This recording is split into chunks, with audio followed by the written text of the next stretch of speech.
आपके लिए जन्नत है, बिल्कुल सही है वो हदीस अल्लाह के रसूल की। काफिर के लिए जन्नत है दुनिया, तेरे लिए वाजिद ये दुनिया जन्नत है, मैं मानता हूं। डंके की चोट पे कहते हैं कि 4 साल से मैं खुश हूं। जिस तरीके से अल्लाह के रसूल फरमाते, ये हदीस तुम पे हूबहू फिट होती है। आपने मेरे सवाल का जवाब नहीं दिया सर। ये डिबेटिंग सेशन नहीं है, समझे आप? मुझे इससे कोई फर्क नहीं पड़ता, ना मेरी पर्सनल लाइफ पर। साबित ही नहीं कर सकते, आपके पास लॉजिक ही नहीं है। तो आप जो बात कर रहे 4 साल से आप खुश है, आपकी खुशी टेम्परेरी है, मेन खुशी तो है आखिरत। जैसा बोलते हैं ना, मैं पिछले 4 साल से रिलीजन को प्रैक्टिस नहीं कर रहा। मैं एक रिलीजियस पर्सन हूँ और मेरे तमाम मामलात अच्छे चल रहे हैं। यानी मैं एक तालिब इल्म के तौर पर एक अच्छा तालिब इल्म भी हूँ, एक बेटे के तौर पर एक अच्छा बेटा भी हूँ। दोस्तों के में जो मेरा एक मुआशरे में किरदार है या दोस्तों में है वो भी बहुत अच्छा है, और मेरे तमाम मामलात भी ठीक हैं। मैं किसी से कुछ लेता हूँ तो वक्त पर वापस करता हूँ। जब मेरे मामलात ठीक हैं तो मुझे क्यों मजहबी होना चाहिए? चलो भाई साहब, वाजिद भाई जवाब दो। मैं दुनिया का सबसे बड़ा चोर हूँ, करोड़ों रुपए चोरी करता हूँ। आप एक रैशनल पॉइंट बताओ कि मैं गलत हूँ और चोरी छोड़ दूंगा। मैं दुनिया का सबसे बड़ा चोर हूँ, करोड़ों अरबों रुपए चोरी करता हूँ, मैं बहुत खुश हूँ। लोग को तकलीफ होती गए बाढ़ में, मुझे तो तकलीफ नहीं हो रही है। इसको बोलते सेल्फ सेंटर्ड। इससे आपने क्या बोले, मैं खुश हूं, मुझे दुनिया की फिक्र नहीं। उसी तरीके से मैं खुश हूं तो आप क्या बोलेंगे, मैं अच्छा इंसान हूं? आपकी लॉजिक किधर गई? एक चीज बताओ, एक दो नहीं, सिर्फ एक। वाजिद का मतलब क्या?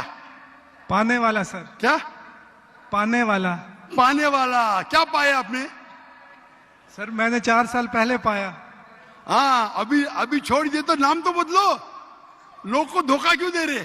सर ये मेरी सोसाइटी से मुनासबत रखता है, लेकिन आपने मेरे सवाल का जवाब नहीं दिया सर।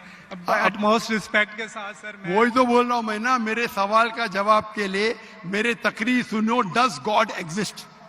सर वो एक और सुनिए जा रहा, ये बहस नहीं हो रही है।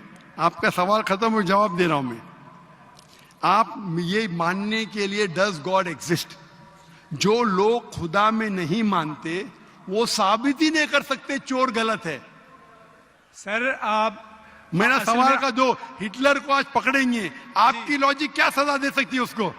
सर जो भी कानून के दायरे में उसे सजा दी जाएगी। हिटलर का अमल और है, मेरे सवाल का उससे ताल्लुक नहीं है। अरे मेरे सवाल का जवाब देंगे तो आपको मालूम पड़ जाएगा। मेरा सवाल ये है, आप लॉजिक आदमी है ना, अगर हिटलर को पकड़ेंगे तो उसको सजा मिलना चाहिए ना दुनिया में? जी, जो एक स्टेट ने तय की है कातिल की, वो उसे सजा मिलनी चाहिए। एक कत्ल के मतलब एक, बाकी जो 5 मिलियन का क्या हिसाब? अन्य जस्टिस नहीं है, बराबर? आपको मानना पड़ेगा, अगर पुलिस हिटलर को पकड़ती थी, उसको मौत देती थी, ये जस्टिस है क्या? नहीं जस्टिस है, नहीं जस्टिस है। साबित ही नहीं कर सकते, आपके पास लॉजिक ही नहीं है। तो आप जो बात कर रहे 4 साल से आप खुश है, आपकी खुशी टेम्परेरी है, मेन खुशी तो है आखिरत। जैसा बोलते हैं ना, आपके लिए जन्नत है, बिल्कुल सही है वो हदीस अल्लाह के रसूल की। काफिर के लिए जन्नत है दुनिया, तेरे लिए वाजिद ये दुनिया जन्नत है, मैं मानता हूं। अल्लाह के रसूल की हदीस है। अगर तू कहता है कि तू इस्लाम छोड़ दिया, मतलब काफिर है, मुर्तद है, बराबर की नहीं? और डंके की चोट पे ऐलान कर रहा है, शर्म भी नहीं आती?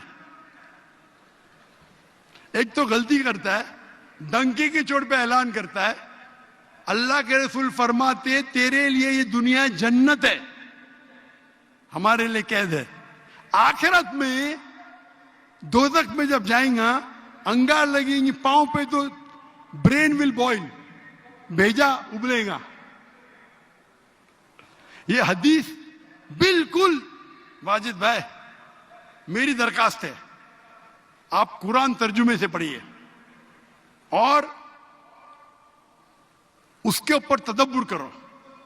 अब भी मौका है, अब भी मौका है समझ जाने का। डंके की चोट पे कहते हैं कि 4 साल से मैं खुश हूं। जिस तरीके से अल्लाह के रसूल फरमाते ये हदीस तुम पे हूबहू फिट होती है।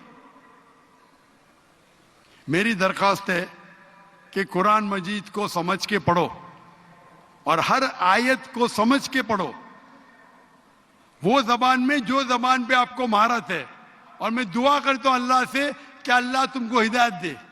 अगर आप माफी मांगे और सही रास्ते पे आ गए, फिर से मानने लगे कि अल्लाह एक है, अल्लाह के अलावा कोई भी माबूद नहीं है और अल्लाह के आखिरी रसूल मोहम्मद सल्लल्लाहु अलैहि वसल्लम है, इंशाअल्लाह आपको आखिरत में निजात मिलेंगी, वरना